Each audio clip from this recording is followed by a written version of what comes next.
अब हम विधिवत पिंडदान की प्रक्रिया आरंभ करेंगे और आप स्वयं इस पिशाच के नवीन शरीर ग्रहण करने के प्रत्यक्षदर्शी बनेंगे। सबसे पहले जनेऊ को अपने दाहिने कंधे पर ले आइए, जिसको आप सभ्य बोलते हैं। हाँ, प्रथम पिंडदान लीजिए। पहले हाथ में जल रखिए, तिल रखिए और पिंड रखिए। सामने अर्पण कर दीजिए।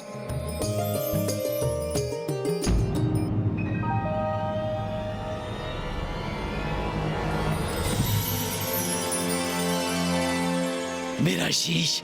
प्रथम दिवस के पिंडदान से यातना शरीर के शीश और कपाल का निर्माण होता है।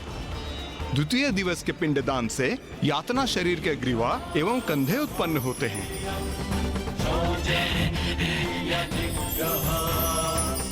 तृतीय दिवस के पिंडदान से उनके हृदय की रचना होती है।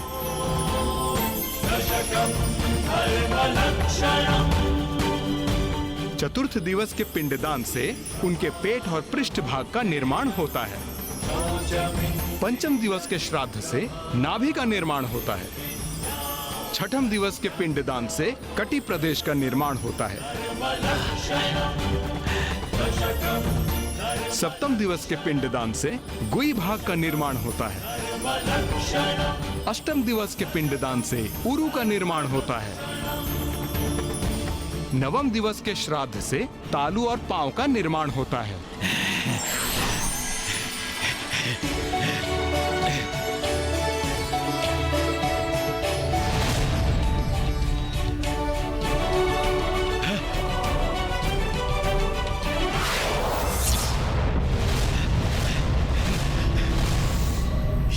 ये नवीन शरीर तो मुझे स्वीकार ही नहीं कर रहा है। शरीर ना सरलता से आत्मा को छोड़ता है, ना ही स्वीकारता है। इसके लिए तो आत्मा को बार बार प्रयास करते रहना होगा।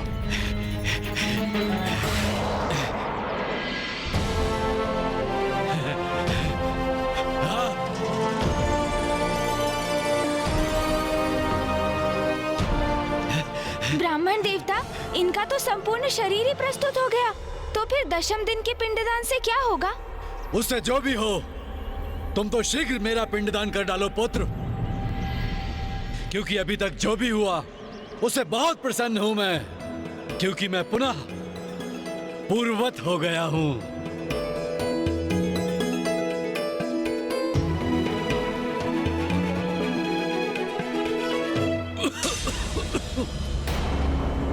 दसम दिवस के पिंडदान से उस शरीर की पूर्णता, क्षुधा और प्यास की उत्पत्ति होती है। मैं भूखा हूँ। मैं प्यासा हूँ। मुझे भोजन चाहिए। मुझे जल दो। मेरा कंठ प्यास से झुलस रहा है। मृत व्यक्ति की आत्मा को जल की बहुत प्यास होती है। पिताश्री, चिंता की कोई बात नहीं वत्स सुबोध। 10वें दिवस के पश्चात 11वें और 12वें दिवस पिशाच भोजन ग्रहण करता है, और वो भोजन आपके द्वारा दिया जाने वाला पिंड है। इसलिए आप पिंडदान कीजिए।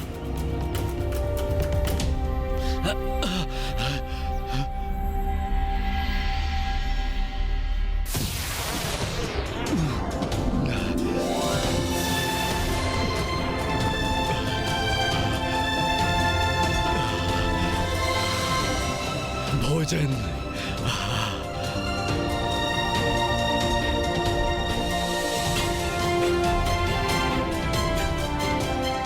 प्यास।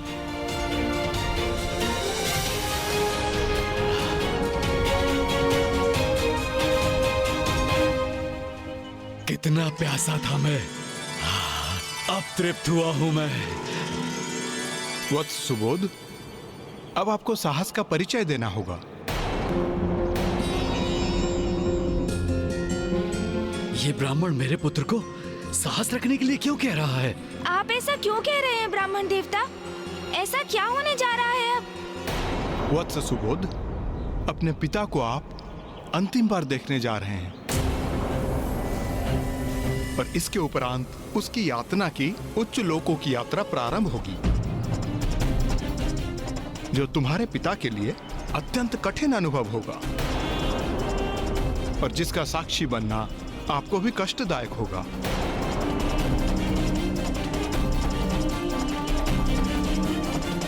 ब्राह्मण देवता, क्या इस यात्रा में मैं अपने प्रिय पिता की कोई सहायता कर सकता हूँ? हाँ वत्स, एक बार वो पृथ्वी की परिधि से बाहर निकल जाएं, तो यमलोक पहुंचने तक उनकी यात्रा का प्रत्येक दिवस हमारे लिए एक मास के समान होगा।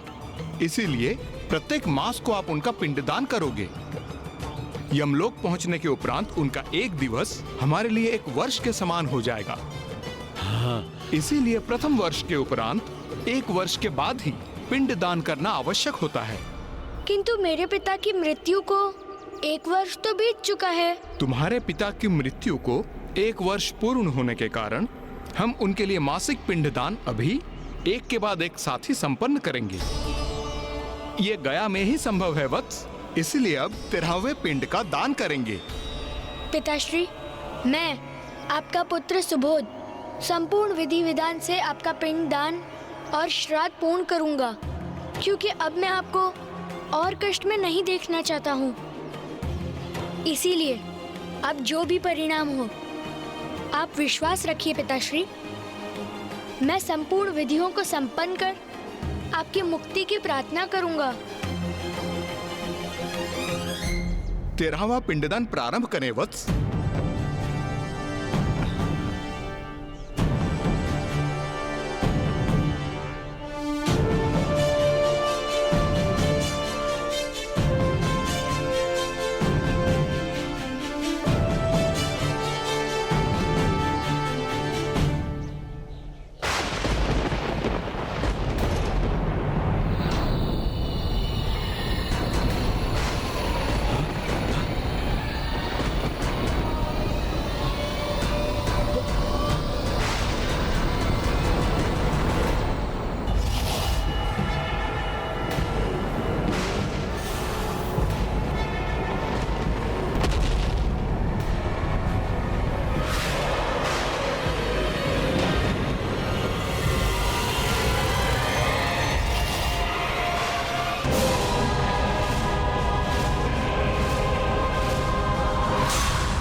पिंडदान के साथ आत्मा को यमदूत बंदी बनाकर ले जाने के लिए आते हैं।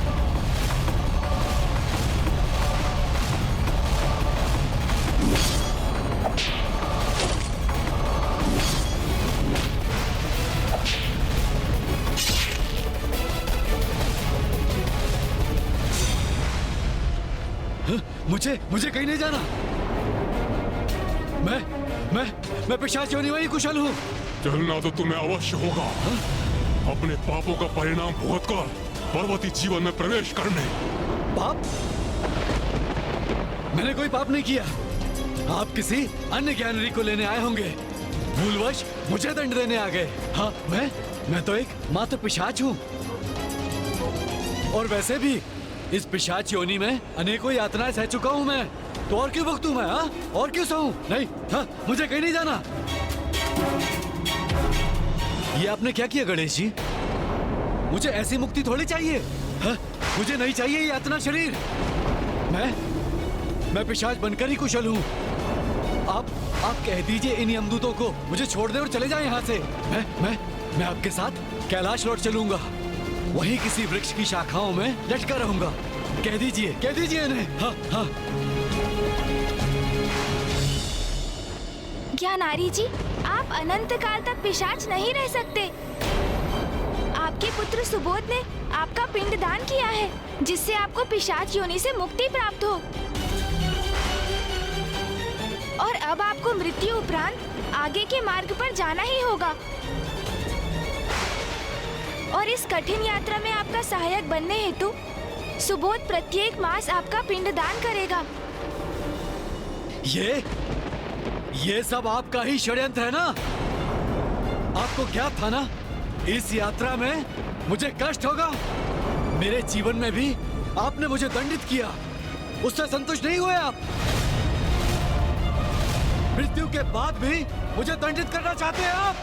नहीं भैया, उन्हें जो कहना है उन्हें कहने दीजिए। वो अभी भयभीत है और जब भी उन पर भय छाता है तो वो उचित अनुचित का भेद भूलकर कुछ भी कह जाते हैं।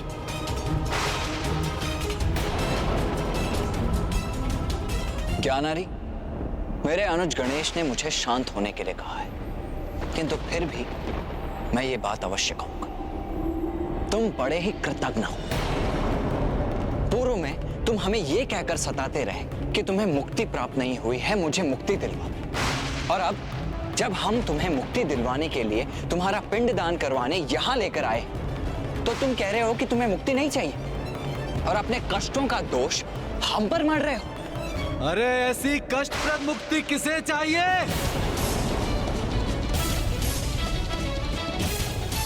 बंद करो ये अपना रोदन और विलाप। अब चलो यहाँ से। नहीं नहीं, मैं नहीं चलूंगा आपके साथ। नहीं, मैंने कोई पाप नहीं किया। मैं नहीं चलूंगा। हाँ। अच्छा, तुम ऐसे नहीं मानोगे।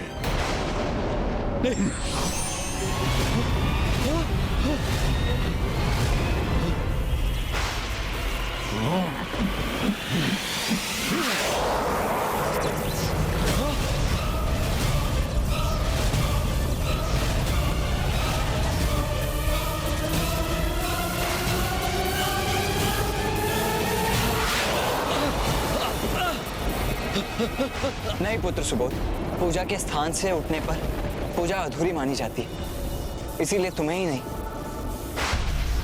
हम सभी को भी यहाँ स्थित होकर रहना होगा।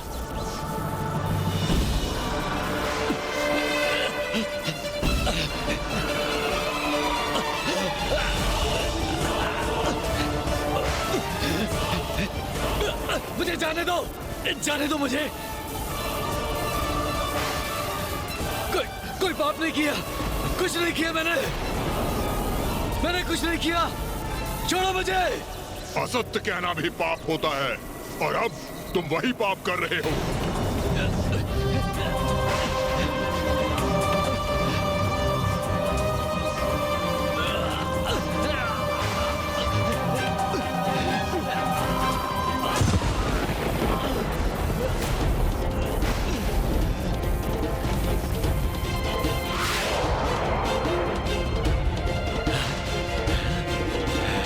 तुम हमारा बहुत समय व्यर्थ कर चुके हो ज्ञानारी, और हमारा समय व्यर्थ हो ये हमें कदापि स्वीकार नहीं।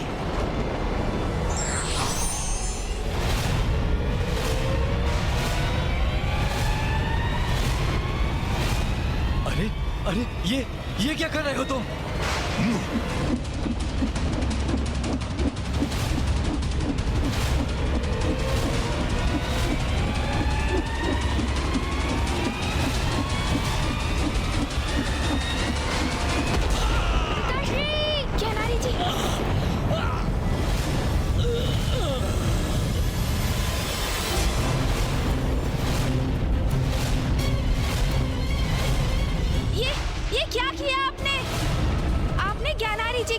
शरीर को ही चीर दिया, उनका अंत कर दिया आपने। अब उन्हें मुक्ति कैसे प्राप्त होगी?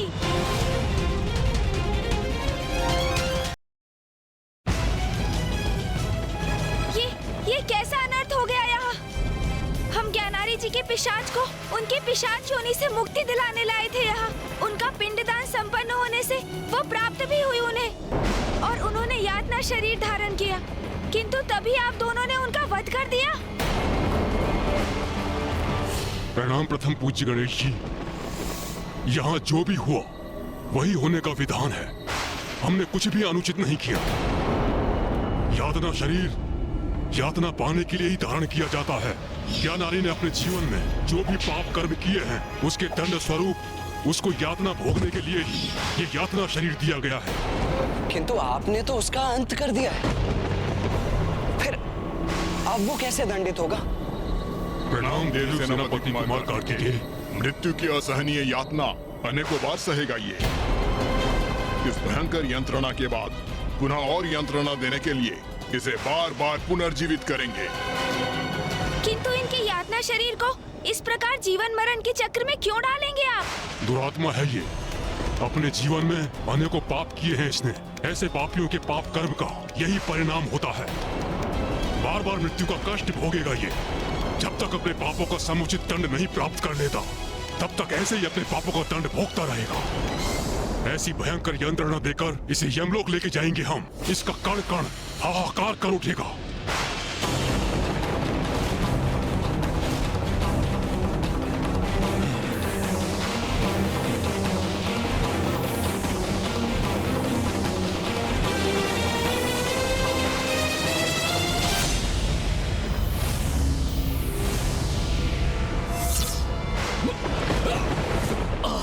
पिताश्री,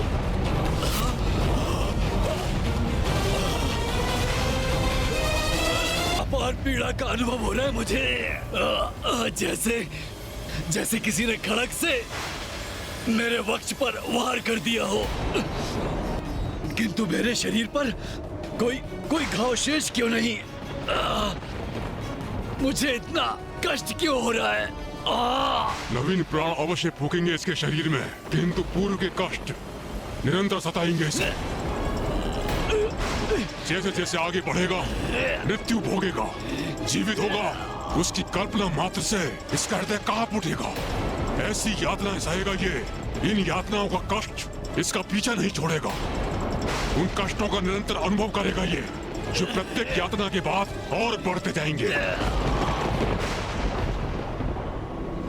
इसीलिए तो कहा जाता है कि दुराचारी हंसते हंसते पाप कर्म में लिप्त रहते हैं, अपने पाप कर्मों का विचार नहीं करते, और वो ये मानने की भूल करते हैं कि ईश्वर की दृष्टि उन पर नहीं है, और जो ईश्वर के अस्तित्व को नकार जाने का दुस्साहस करते हैं, समय आने पर इतनी यातना उनको भोगनी पड़ती है कि वो रुदन करते करते थक जाते हैं, उनके अश्रु सूख जाते हैं, पर उनके कष्ट कम नहीं होते।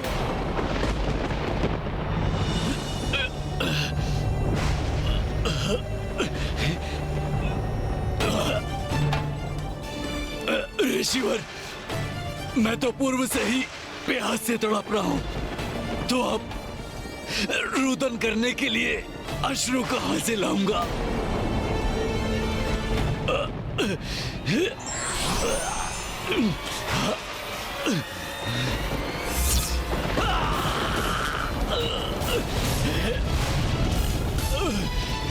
ज्ञानारी जी, अब तो आपके लिए यही एकमात्र मार्ग शेष है। इसलिए संघर्ष कर इस प्रक्रिया में बाधा उत्पन्न करने का प्रयास मत कीजिए। दुर्भाग्यवश जो पाप आपने किए हैं, उनका परिणाम भुगतना तो आपके लिए अनिवार्य है ज्ञानारी जी। अब चलो हमारे साथ। जितना विश्राम प्राप्त होना था हो चुका। आगे का मार्ग अत्यंत ही कठोर है।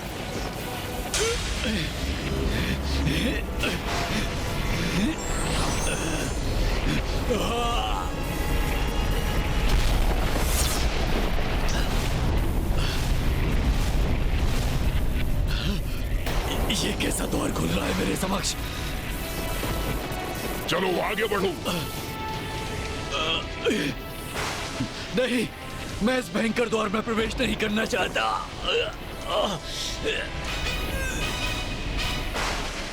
गणेश जी,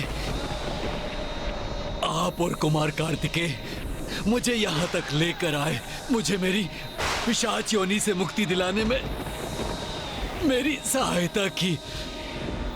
अब एक और याचना है मेरी। आप अपनी दिव्य दृष्टि से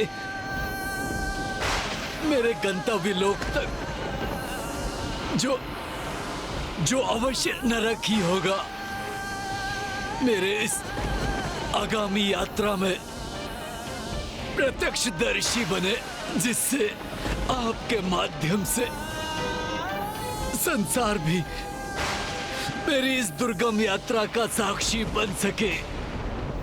मेरे इस उदाहरण से सीख पाकर अन्य जीव पापों से दूर रहने के लिए प्रेरित हो। और प्रभु, मेरे पुत्र को इस यात्रा का विवरण दीजिएगा। मैं अपने जीवन में उसे कुछ उचित सिखा नहीं सका, किंतु कदाचित मेरी मृत्यु के पश्चात तो उसे कुछ सिखाने में समर्थ होऊंगा। प्रभु, मैं अपने संपूर्ण जीवन में आपको भला बुरा कहता रहा, आपको क्षति पहुंचाने का प्रयास करता रहा, किंतु आपने मुझे इस पिशाच योनि से मुक्त कराकर मुझ पर उपकार किया। आप अत्यंत दयालु हैं प्रभु, सभी देवताओं से भिन्न हैं, इसीलिए तो आप अग्रणी हैं, प्रथम पूजनीय है प्रभु, प्रथम पूजनीय। मैं आपकी पीड़ा समझ सकता हूँ, इसलिए जो हुआ सो हुआ। अब आप दंड सहकर अपने पापों का प्रायश्चित कीजिए और स्मरण रखिए, निराशा के गहन अंधकार का अंत आशा की प्रकाश की किरण से अवश्य होता है।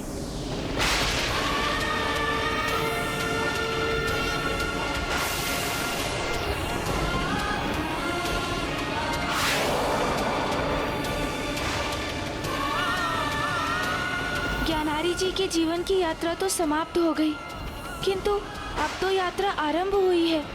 उसे पूर्ण कर यमलोक तक पहुंचना ज्ञानारी जी की आत्मा के लिए बहुत बड़ी चुनौती